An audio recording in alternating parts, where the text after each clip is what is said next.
As we entered Paris, the talk of the town was that Malin had returned, of course. We had heard of Wang Fei Hung bringing her home. We should be sure to visit Malin's office in the back rooms of the Boussole Cassé, but first we wanted to visit the shady dealer and see what he had to offer. Claw extenders, equipable by beasts and pack animals. Wow, would that be something for our good Mrs. Catley? Really? Claw extenders? But surely we already had the luxury saddle. That couldn't be...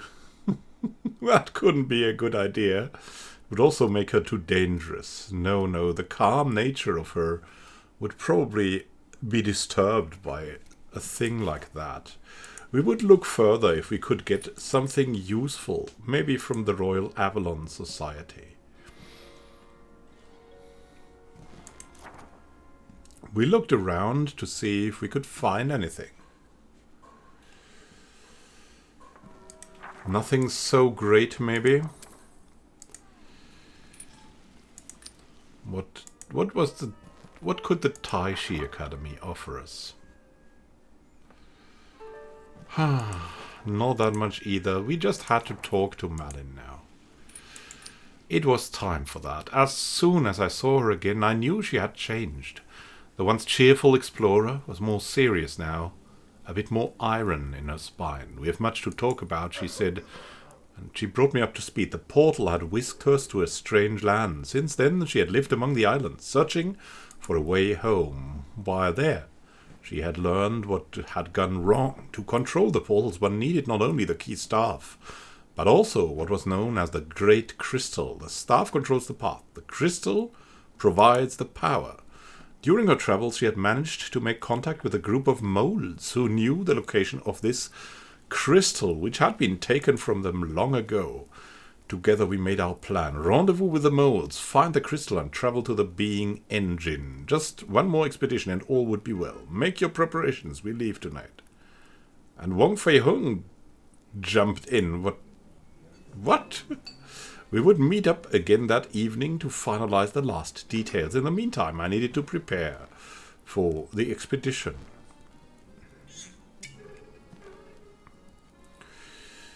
But what was there to prepare, really? I mean, we could find a financier, maybe. That would be something.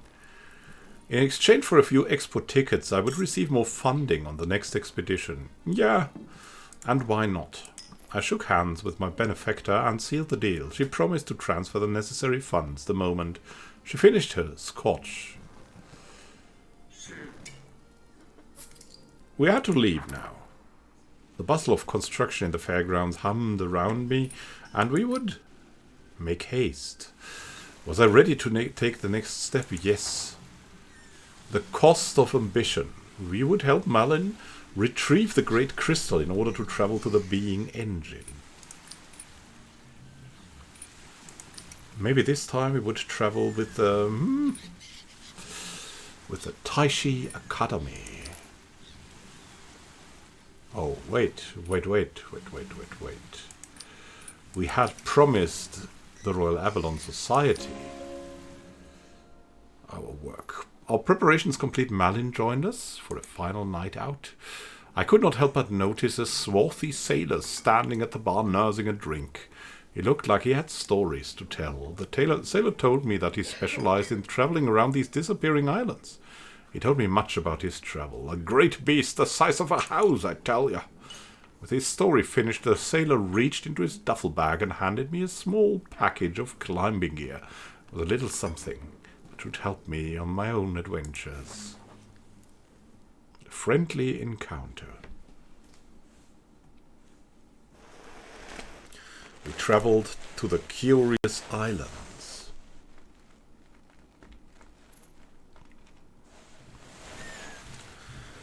My ship arrived, encountering a small supply vessel of the Royal Avalon Society.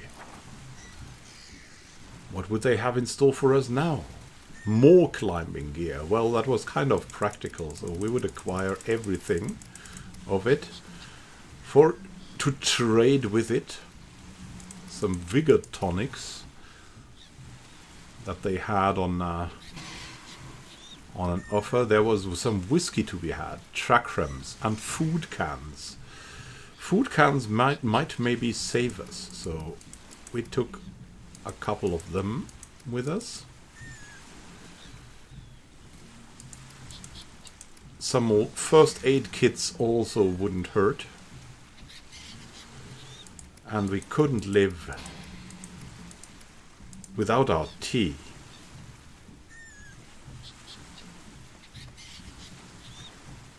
Ho, ho, ho. And there was a torch to be had as well that we would take with us. Because why not? A torch would surely help us on our way. Maybe even more than food cans, but... well, you can never be too sure. We knew that a lot of expeditions had relied on food cans a lot. My provisions chosen, I considered if there was yet more to be done. Yeah, we would refill the water, just in case it was a little dry there. Then we began the expeditions. As we prepared to leave, I was reminded that the Royal Avalon Society was gathering valuable crystals. Any I managed to return with would add to the glory of the club. Victoria had a grim look in her eye. We were here to find the great crystal, and nothing less than the fate of the world was at stake. Using the crystal, together with the staff, we would finally be able to make our way to the being engine and bring hope to mankind. But first, we need to find it. To that end, Victoria had made contact with a group of moles that lived beneath the islands. They had information we needed. We arrived at a strange coast that somehow looked similar like the other coasts, but we received on a small, winding coast. Curious, from far away we could see a giant insectoid thing that seemed to wait for us, prowling.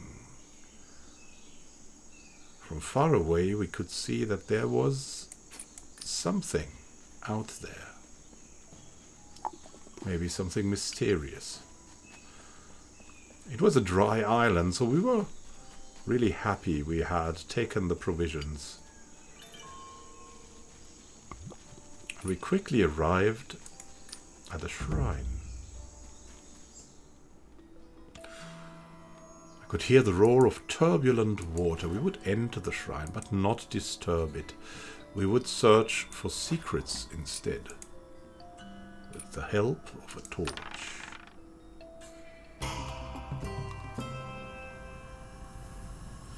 Knocking on the walls, I noticed that one section echoed with a hollow resonance. On inspection, I found a subtle slab door leading to a second chamber. I managed to move the great slab to one side. Wiping sweat from my brow, I cautiously entered the small doorway. Oh, and we found religious implements. Looking through the ceremonial ornaments, I noticed something that seemed to hold real value. A golden mask and a tribal artifact. Beautiful. And we left quickly to not further disturb everything. We would learn something about a tribe. It was a religious artifact with pictographs that indicated animist beliefs. Following no god or gods, this tribe believed that all things were imbued with the spirit. Oh, very nice. We would see further where we would go.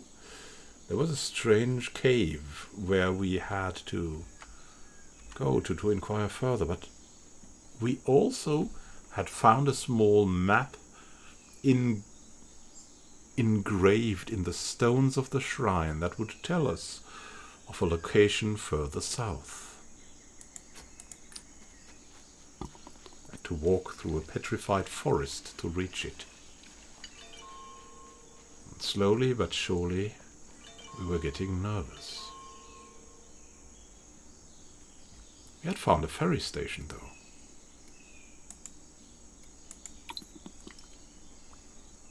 that was good for some tea.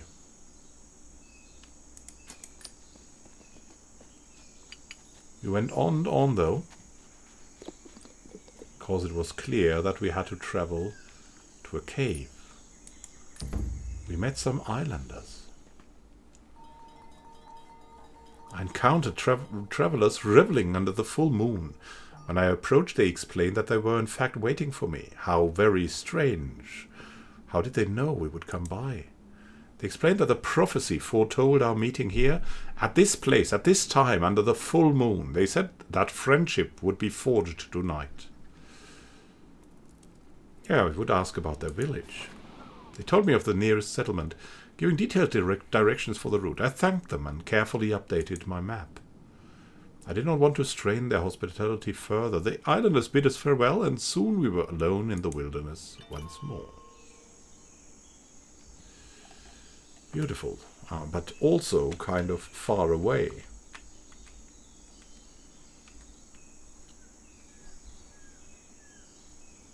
There were some more things we were curious about here. On that island that we had arrived on, and we went to explore. I was enveloped by a dangerous sandstorm and completely lost my orientation. It was several days later when I finally got my bearings, though. Oh.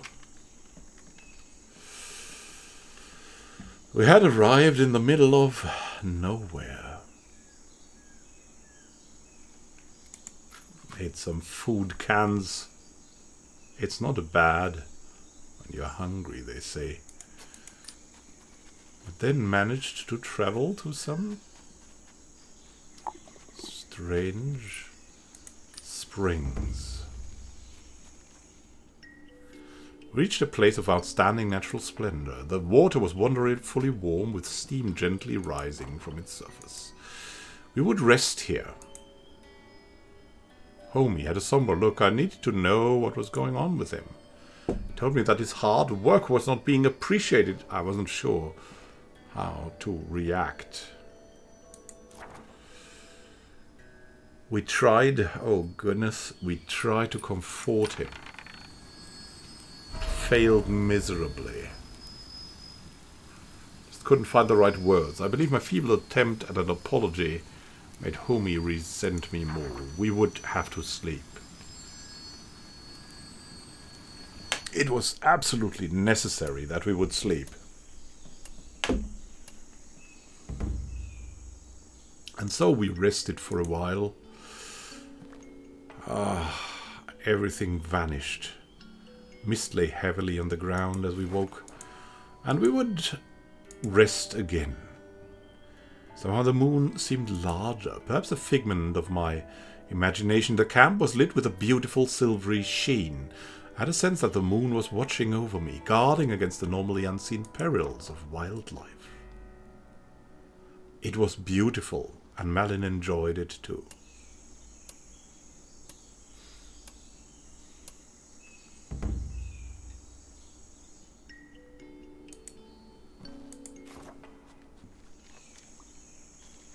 I discovered that there was another small island, and so we went forward to see that, before we would dive down into the undergrounds.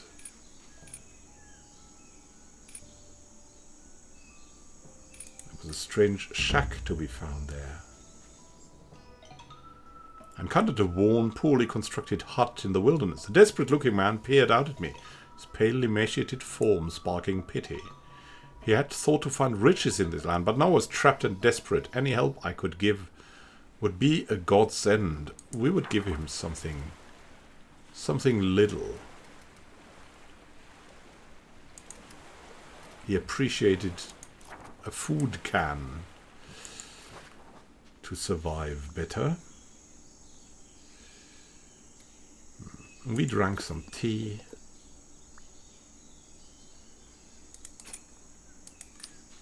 And moved on to meet with a group of islanders that had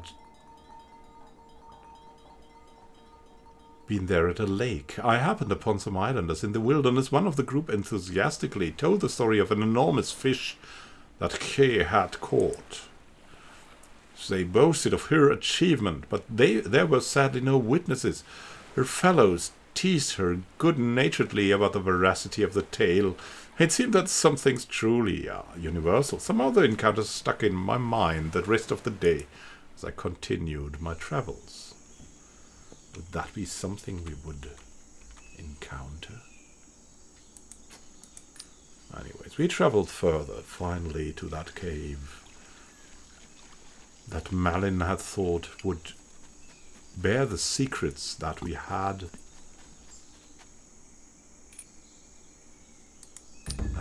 to find out about. Furtively, the moles exited the cave. Blinking in the sunlight, they told us about the great crystal. It seemed that the crystal had been stolen centuries ago by sneaky salamanders, and the two groups had hated each other ever since. They had trekked it to this area where the salamanders kept it hidden in an ancient shrine. Find the shrine, and we would find the crystal. Once we had it, we should bring it to their village in the caverns below to receive a generous reward. In the meantime, they gave us a small down payment for our efforts. Well, we had to wander to find out.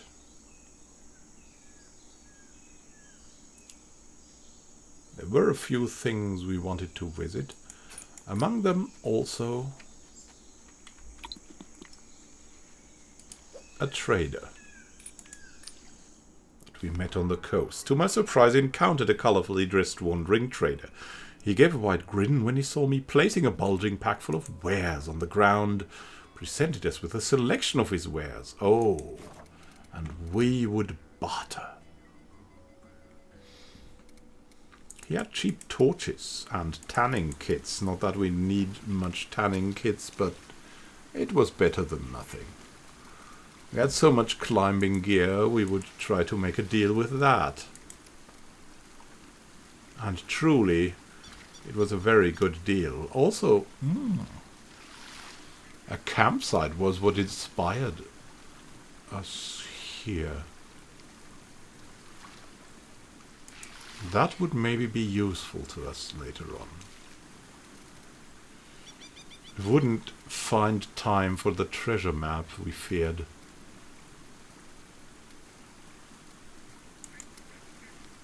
Would he take the crucifix?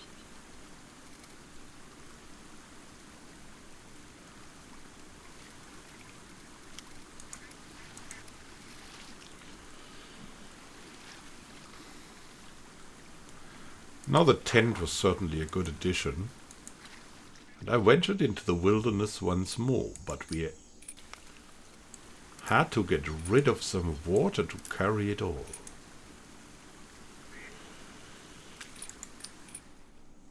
And maybe we should again talk to the trader. It's just a hunch. He hesitated now. And we would see about further things that he would be using. He indeed had some tea with him, and so we would indeed sell him our hunting rifle as an idea.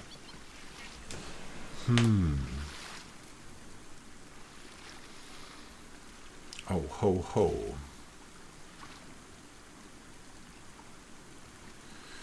He also had a specific war saddle. That would be very interesting.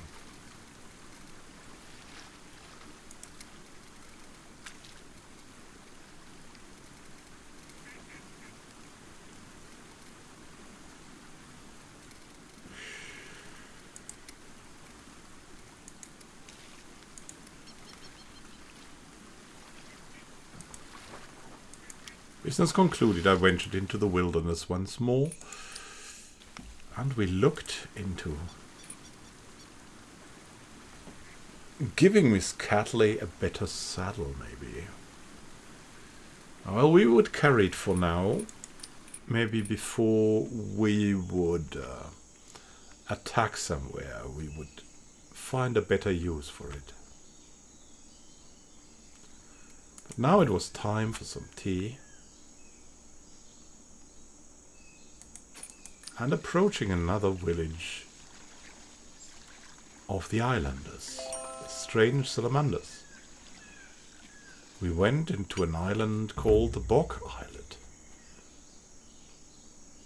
Salamanders approached us. I encountered a small party of islanders in the wilds. They greeted me formally with a small hand gesture.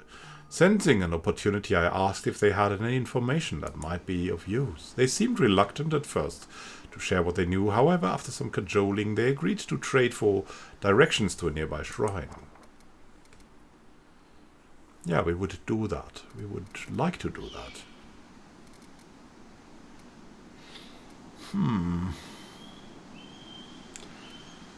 But what would they want from us?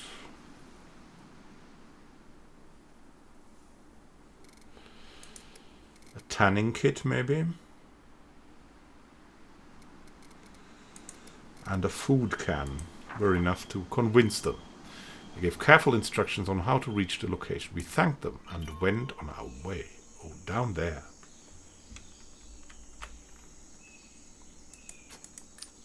We went further and to the village. But we were covered in tar now. The village was nearly empty as I entered it. A lone salamander greeted me, explaining that almost everyone was gone to watch the yearly turtle migration. We would trade with them, see what they had. Some pearls they had fished from the seas. Kenai mushrooms as well, but that was not so much on our agenda.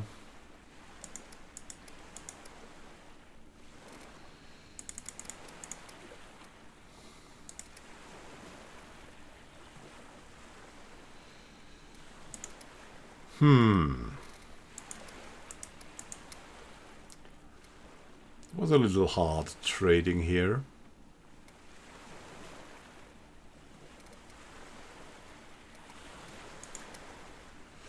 I would give him our vigor tonics and another tanning kit to see. Maybe an islander trinket would be useful to present to Homie. Gave them some tea for it. Meet with a ruler too.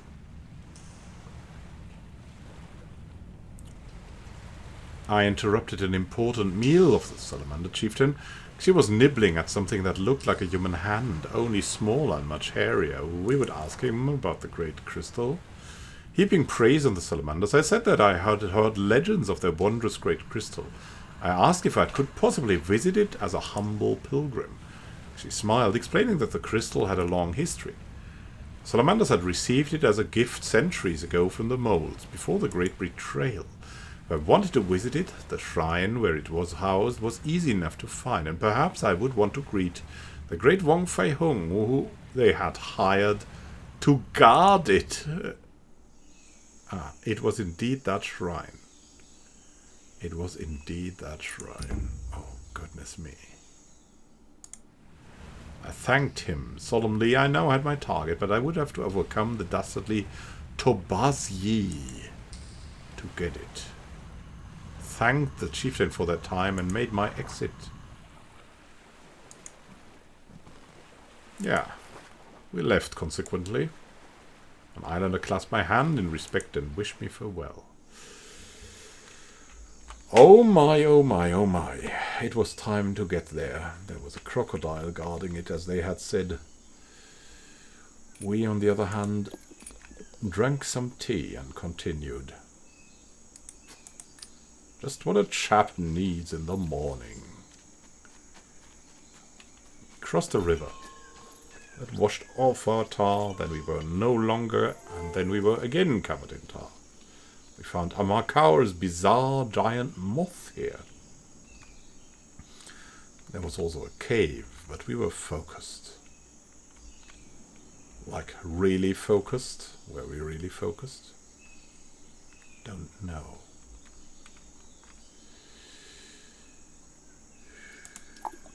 Drank some tea.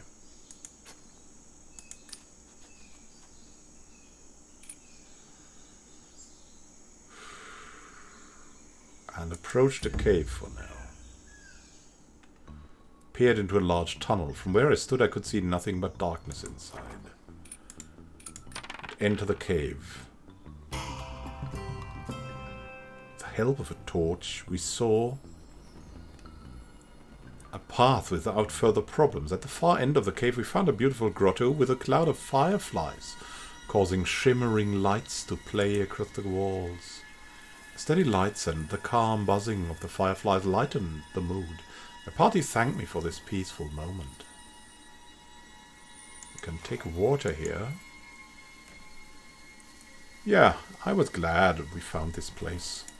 We would leave the cave. Go to the next island.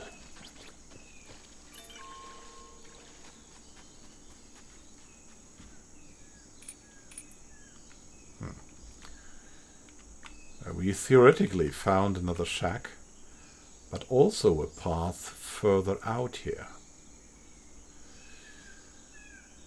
We essentially wouldn't visit the shack, but instead move forward, away from a pack of hyenas that was guarding the place, it seemed. We went into a region that was called the Flooded Islet, where a shrine was guarded by a crocodile.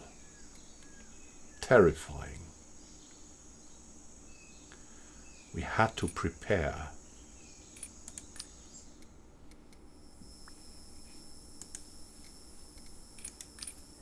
Trained together, some tricks.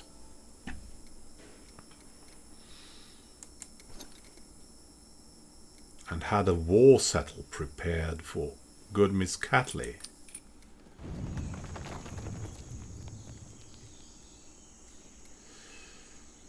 Then we would also give the island a trinket to good homie. That was a little bit miffed. Clasped my hand warmly, a tear in his eye.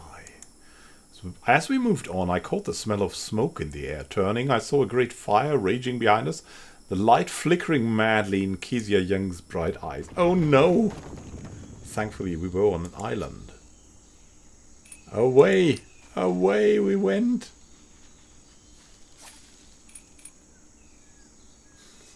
Goodness. Attacking the crocodile was the only solution we had. And we found out it were 2 crocodiles. Try to do our best. What could we do?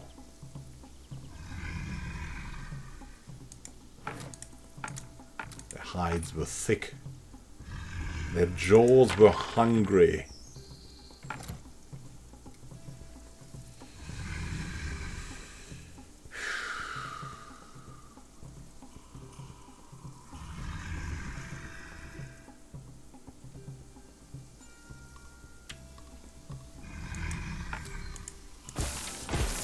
We would protect ourselves against their attacks first.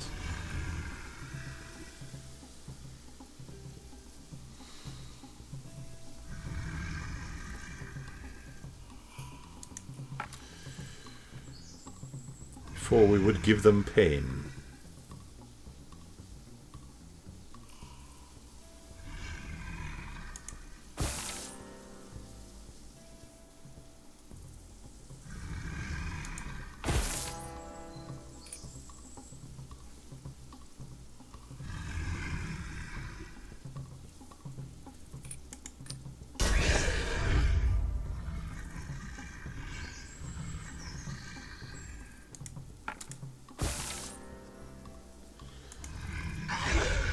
And more pain. And a slash to boot.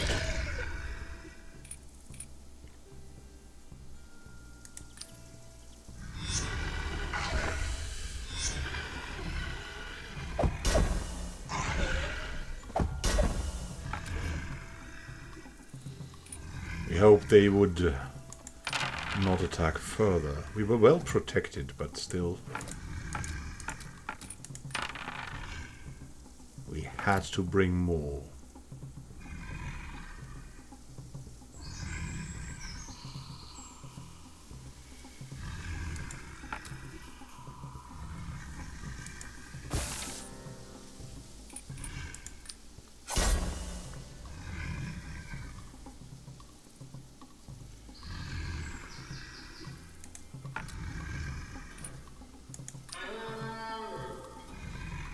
Catley was prepared to protect us,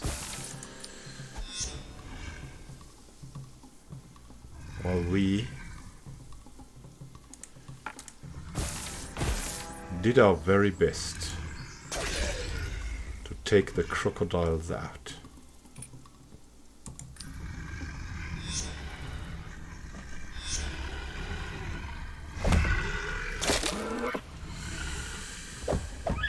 Vicious attacks, they attacked the oryx.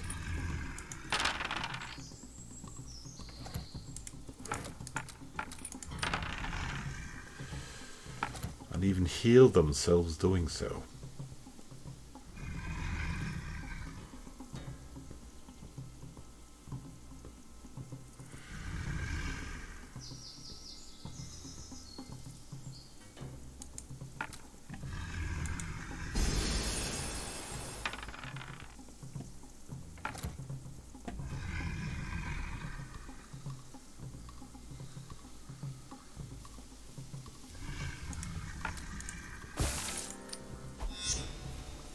Protection was up on the agenda.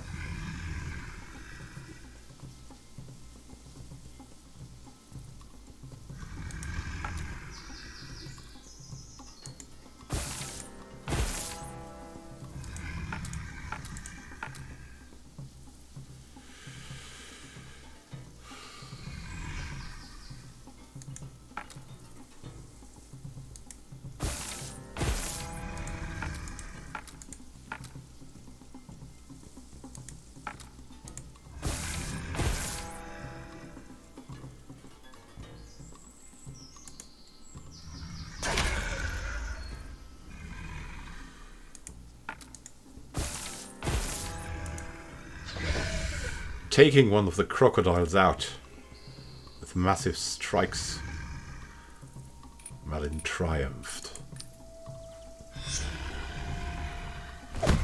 Only one of the beasts was left.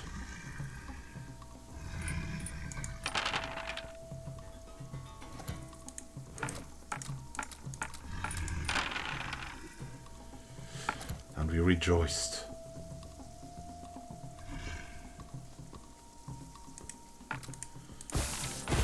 Still, we had to protect us, though. We had to be careful.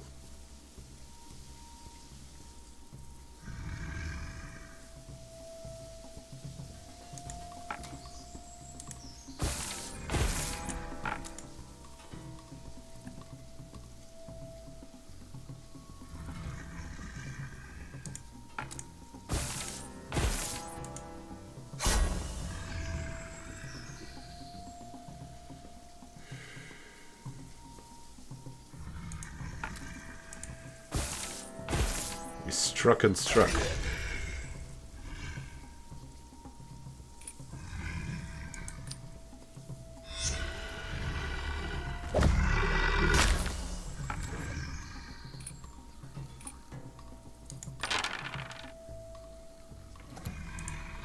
But would it be enough to take down the vile and dangerous beast?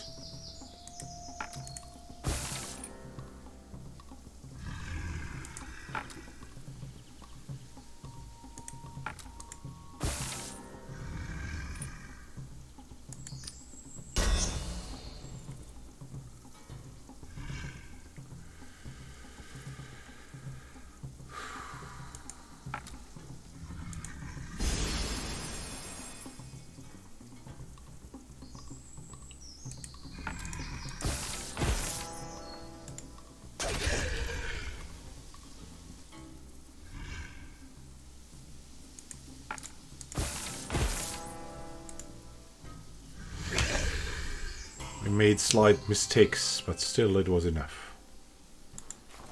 We searched the crocodiles and found a lot. Just a lot.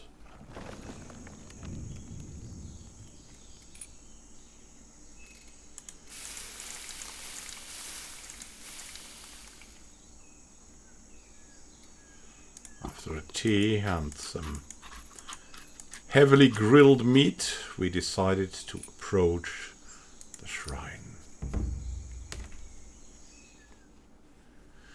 As I approached the shrine, I was dismayed to see Wong Fai Hung and his crew standing guard, together with a strange salamander. Taking cover before I was spotted, I watched him closely. Could try to sneak past him, with rather a bad chance of doing it. No, we would attack. I could see that Malin felt guilty about this course of action, but the end certainly justified the means. I girded myself for battle. We would have the first strike. It would be instrumental in securing an advantage.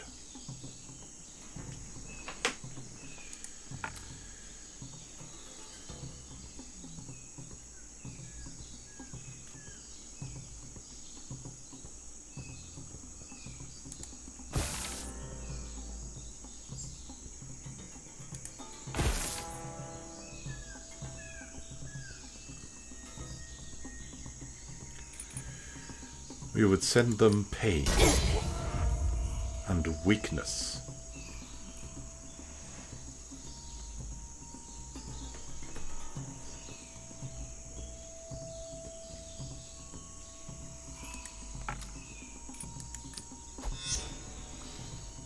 Also distract them a bit.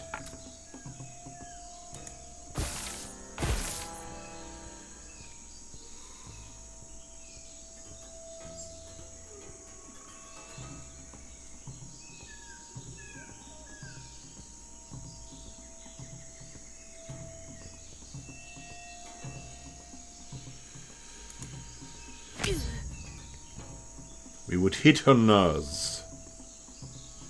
A vital strike.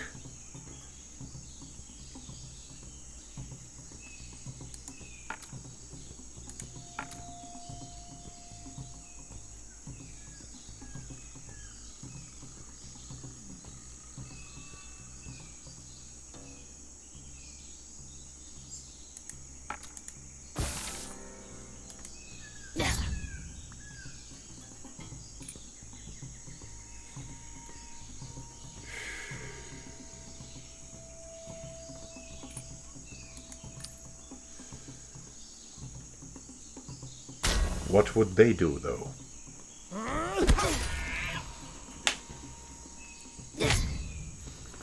Blocked some of the things they did, but truly, they were relentless. The field nurse, though, had to give up.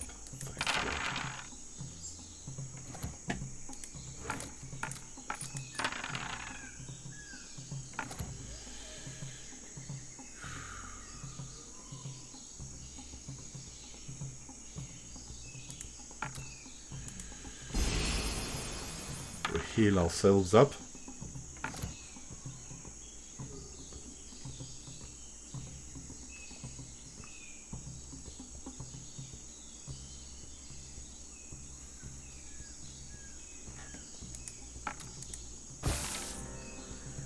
Celebrated our alliances.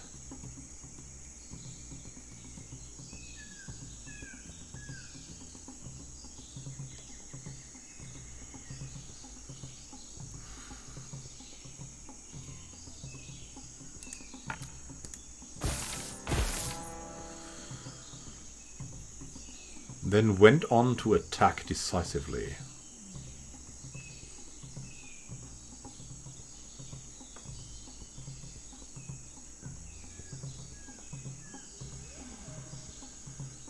But whom, though?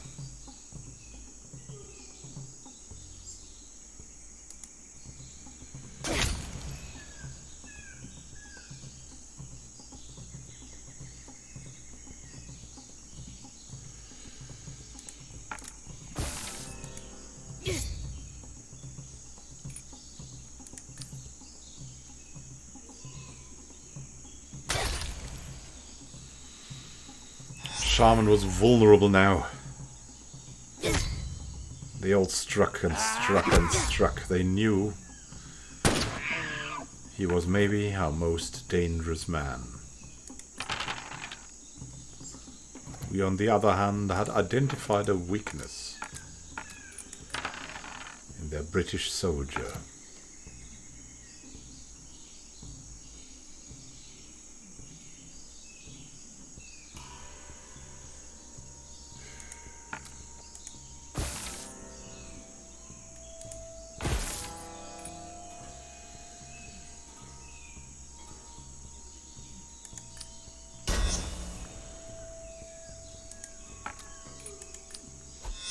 Nevertheless, we would unite, heal, protect ourselves, and then go on an attack.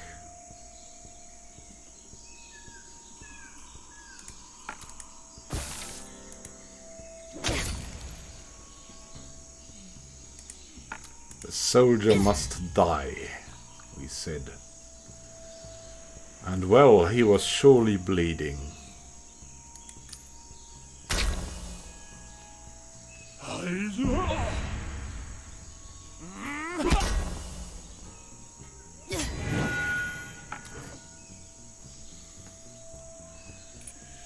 Well protected, but still stunned. One of us at least. We prepared for our next move. We were kind of in a pitiful state.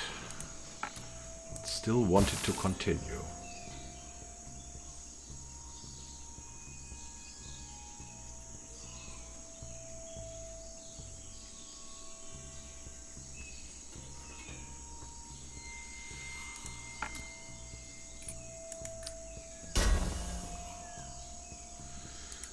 Healed ourselves and prepared the shield.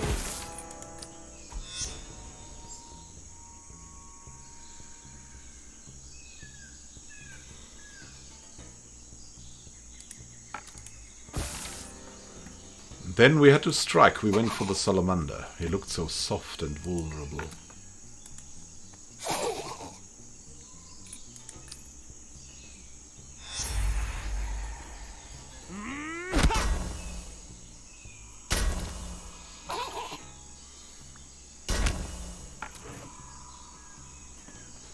They tried hard to crush our shield. We had set up with a mighty defensive tactic. Everyone shielded each other. It was great teamwork.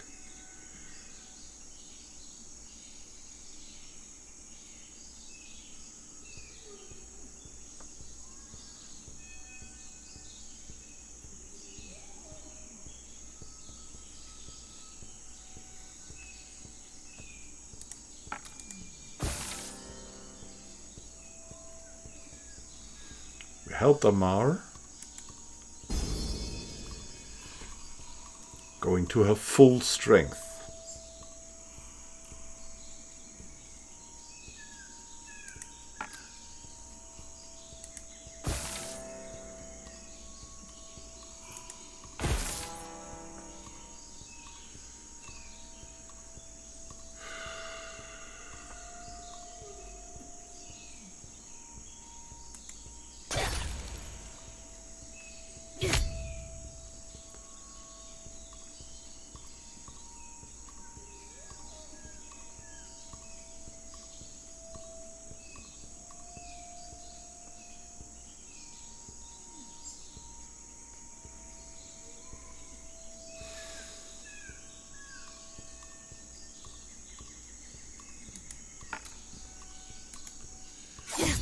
Could finally hit the sailor.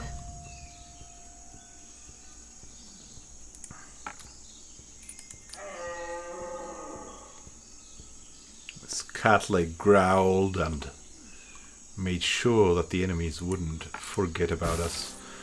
We tried to control the Claw Master with a stunning attack. And yes, it worked. We were not protected much more.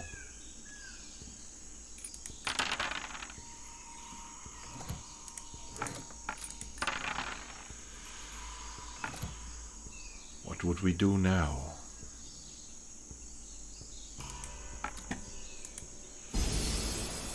Helping Miss Catley was one of the good options.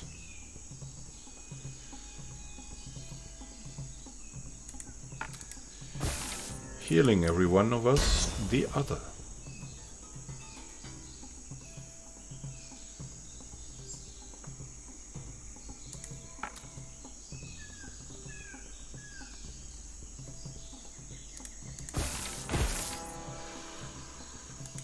And we went on to strike the Clawmaster.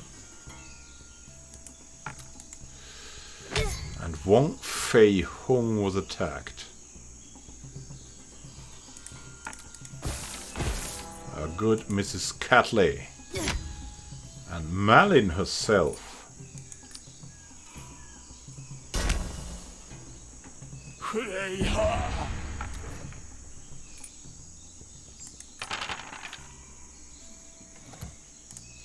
Through his meditational skills he managed to give himself more power again.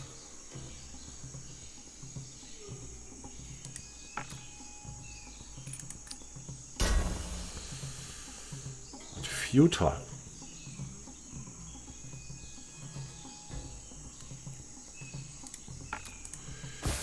We had to protect ourselves again a little bit. And would then continue to wreak as much havoc as we could. We slashed and bashed.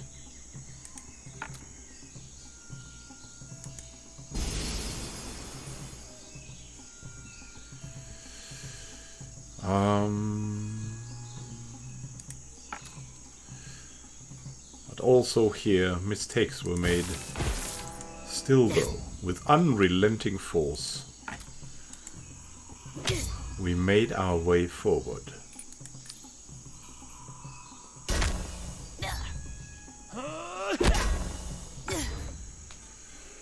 Wong Fei Hung looked bad, but he wouldn't give up.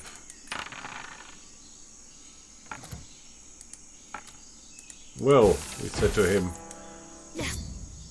then Amar will come for you. I stepped forward to give Wong Fei Hung the coup de grace. The coward fled before I could get close. No matter, I would catch the scoundrel another day. We would enter the shrine. Inside was a small empty chamber. A long hallway led to the altar room ahead. I took a breath, keeping an eye out for traps. We would search for secrets.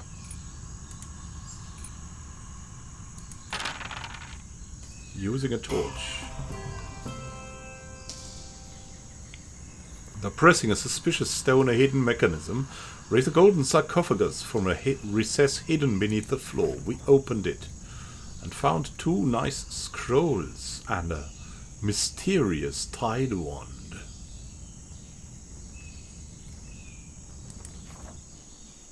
I stored the mummy in a large sack and pondered what to do next. We would enter the altar chamber.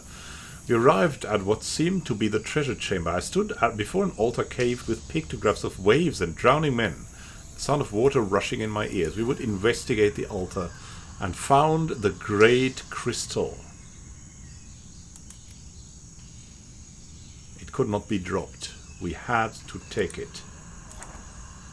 Taking the great crystal, we fled the shrine just as the stones began to buckle beneath the weight of the onrushing water. Now we simply had to escape. To the moles.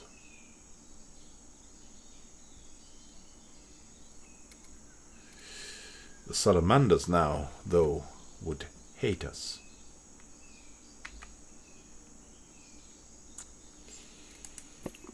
Well, it was time for a cup of tea. And we marched on.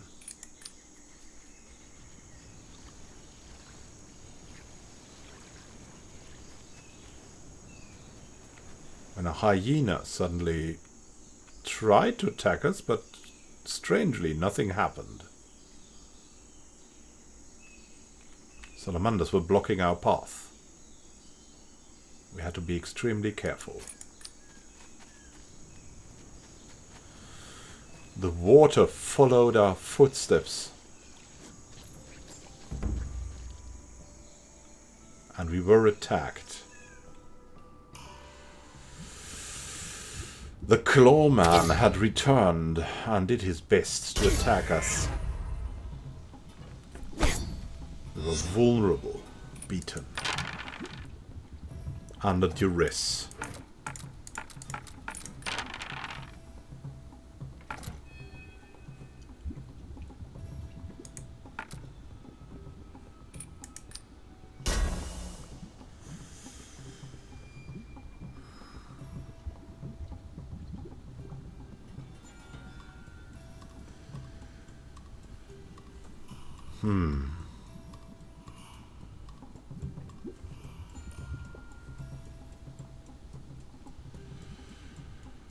We didn't really know what we would do.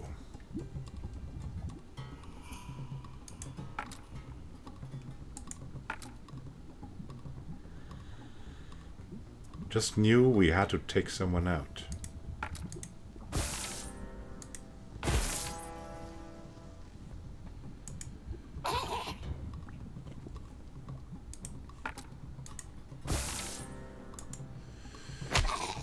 Catley did that for us.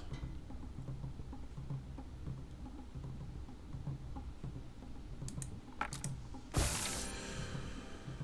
we continued our vicious attack on the priest. Ouch, we were stunned, attacked. In a terrible state of affairs.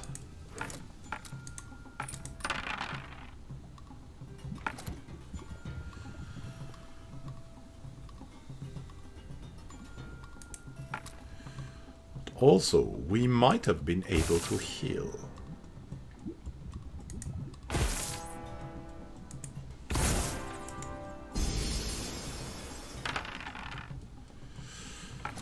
That's what we did.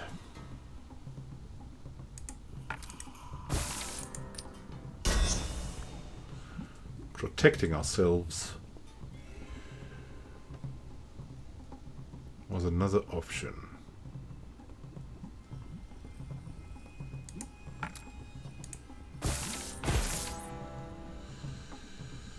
Attacking the priest was the next thing we would do. The powerful crabman, though, wanted to be our undoing. Nevertheless, we would not give up.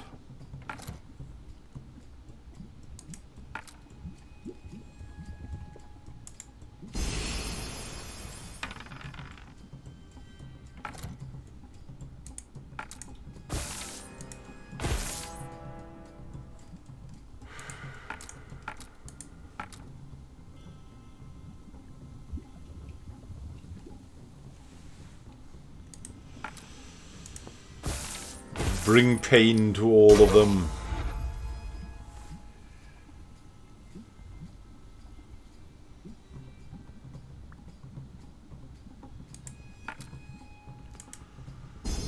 Strengthen Amar. And then go for everything that we could. The crabman was still there.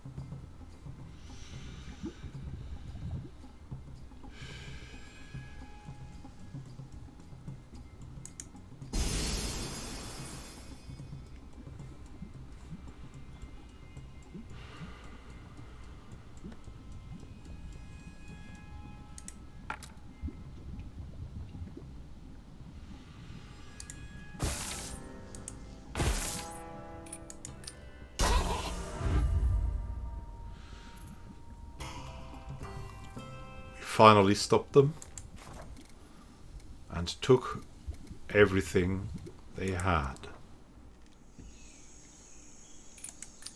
had too much on us. We had to do something. Threw something away. And then went carefully forward. Where we could maybe meet the moles. Angry islanders stood in our way, and this time we attacked them.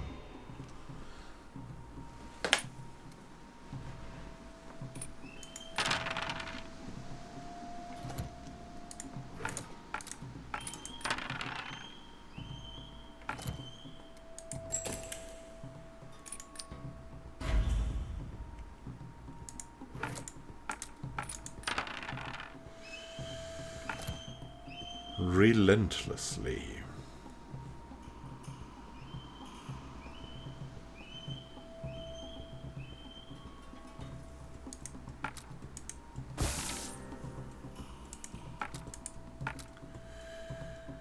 We would have to send them pain.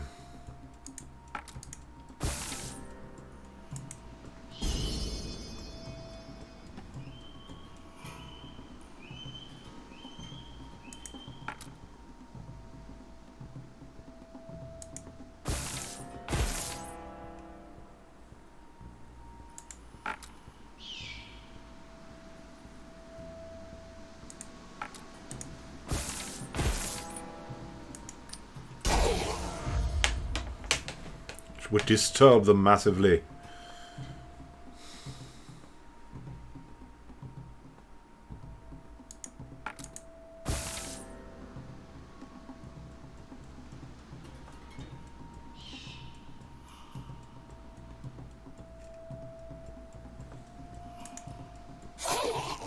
A sea priest would feel our wrath, as would the warrior.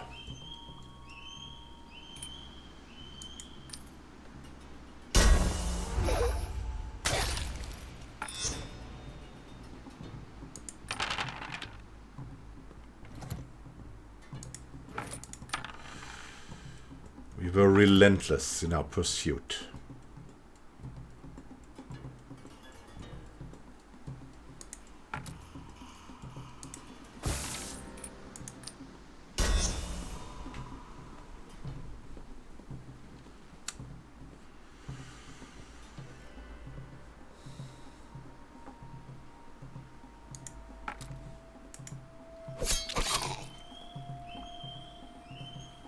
Struck the enemies once. Twice.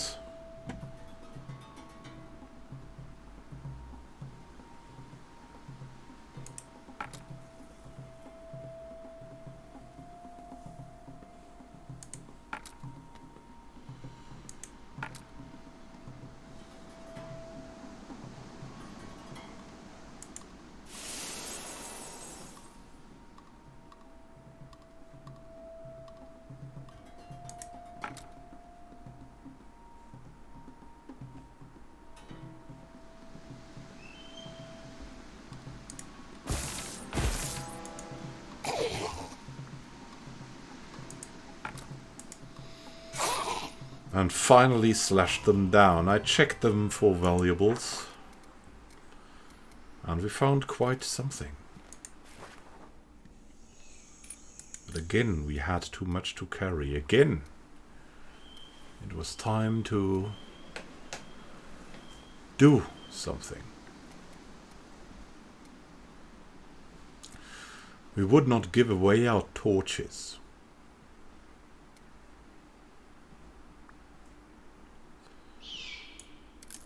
Maybe the beetle nuts, though, had to go.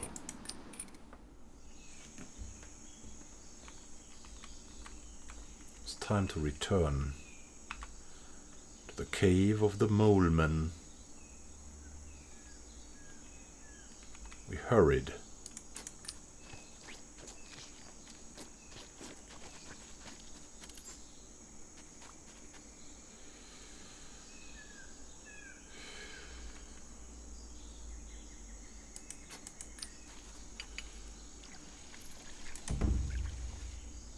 And were attacked in the middle of a river.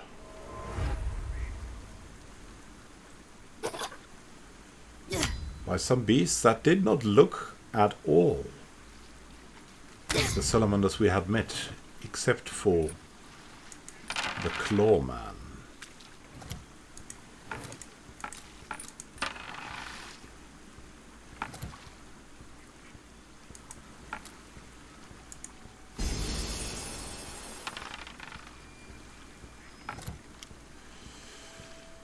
Oh my, oh my, oh my.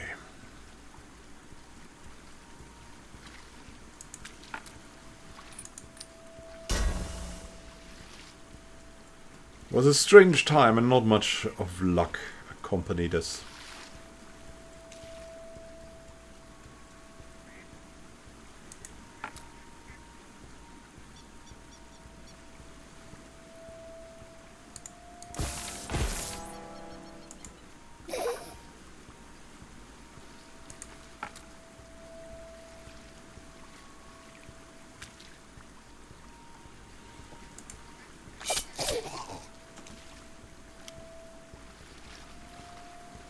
Still, we were able to take one of them down.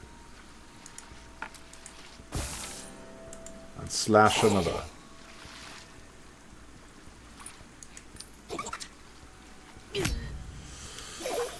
But we took heavy damage.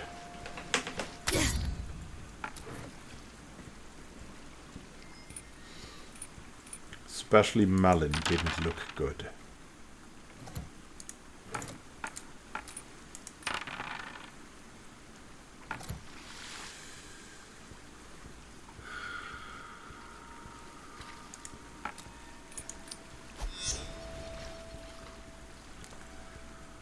Somehow we had to protect ourselves.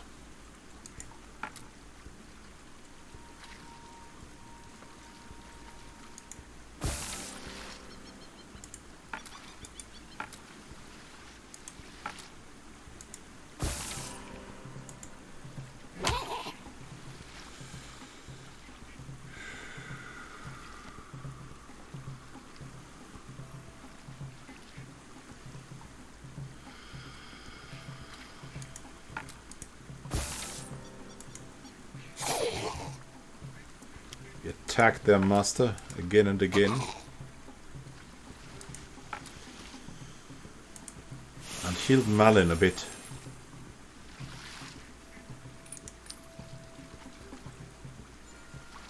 In the hope of curing her.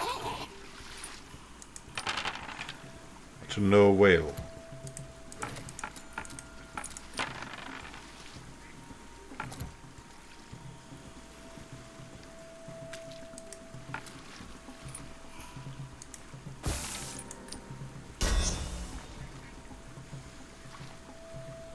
It would all heal.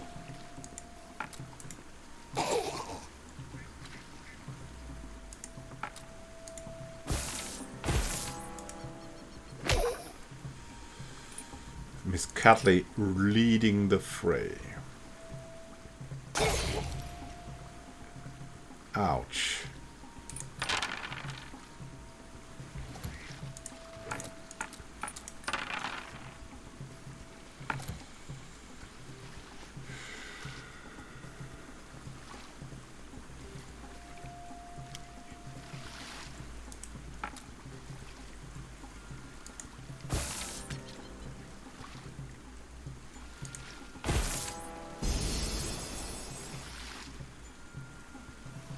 We would heal a bit.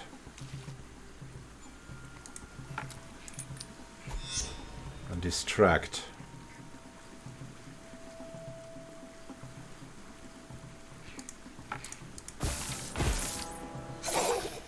And go for a strike. I score the battlefield for anything of value.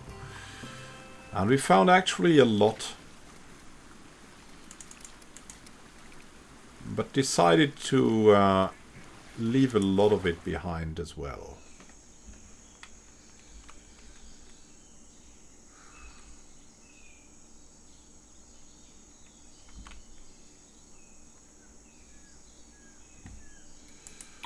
It's time for some tea again.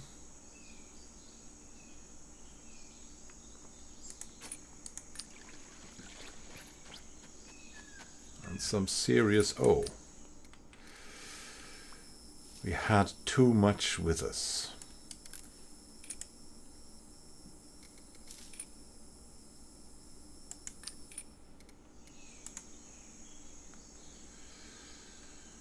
I had to continue carefully, watching our progress. Again, we were surprised.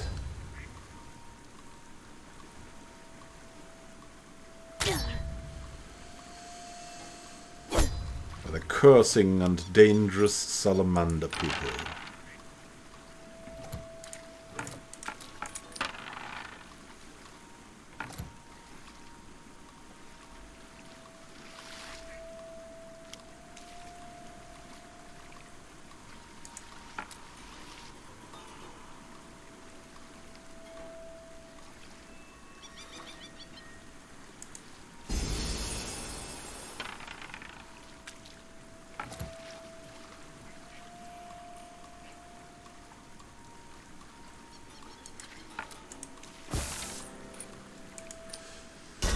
Would heal and protect.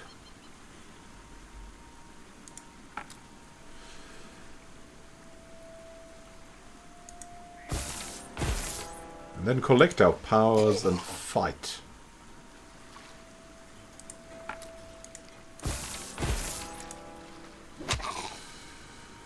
Good night, island warrior. Good night.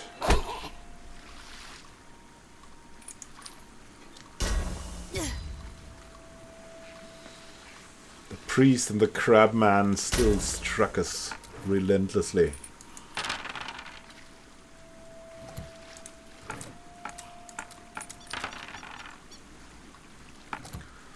But we were ready to counter.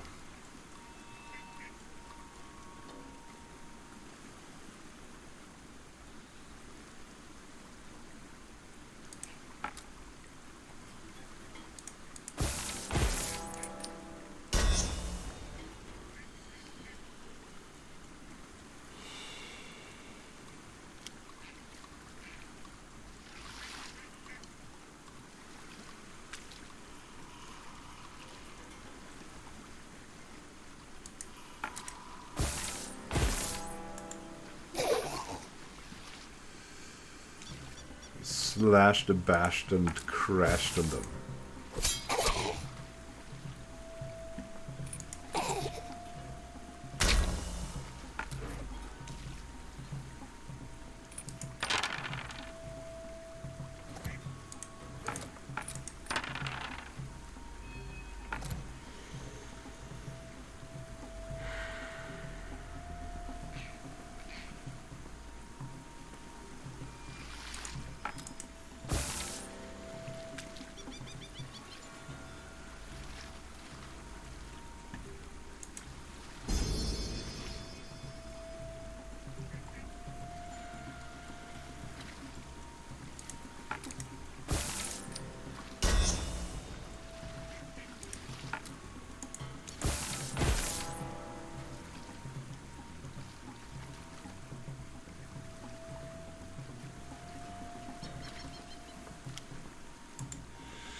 Struck the beasts.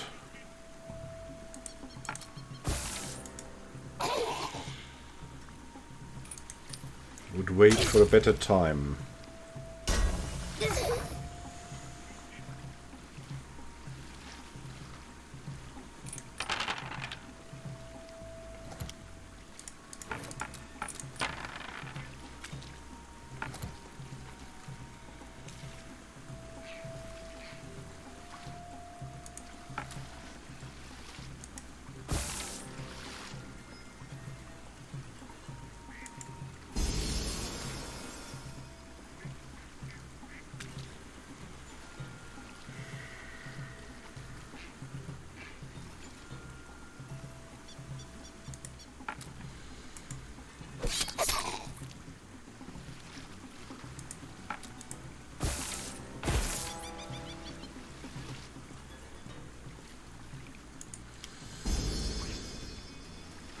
Amar had to concentrate. for an extremely vital strike on the master.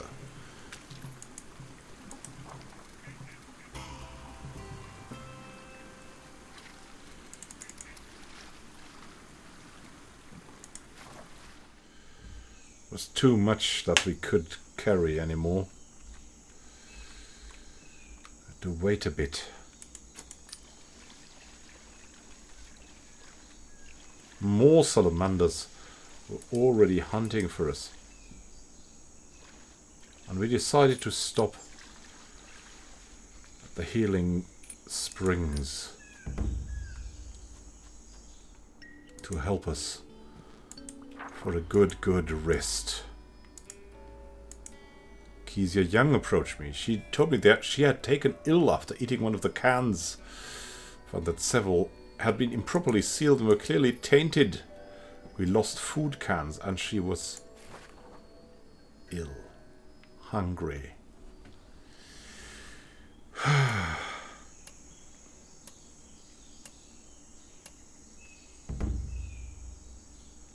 Someone, though, was following us.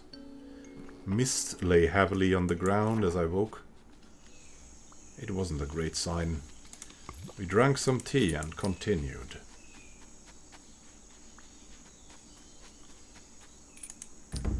Into the cave. The cave beckoned a safe refuge from the chaos we had created above ground. We would enter the mole caverns. Barely sparing a glance behind me to check for pursuit, we had escaped onward.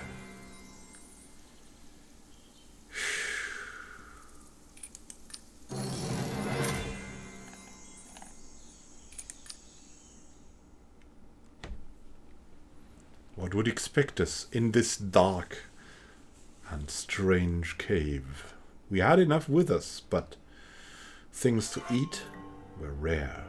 As we descended into the cavern, salamanders hot on our heels, Malin detailed the second stage of her plan. She had no intention of bringing the great crystal back to the molds. In fact, we needed it ourselves to navigate a portal, one that led to the being engine itself. We would have to be careful with the locals to avoid angering them once they discovered our real plan.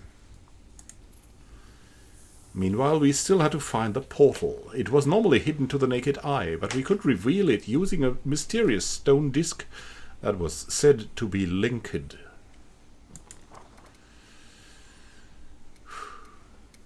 We would look into our storage.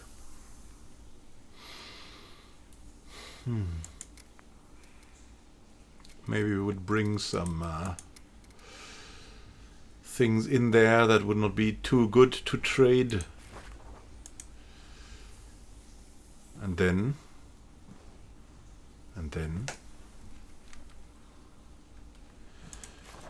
we would set off into the darkness, eager to find the portal to the being engine and put an end to our journey at long last. After a short rest. See you soon, my friends, until the next diary entry.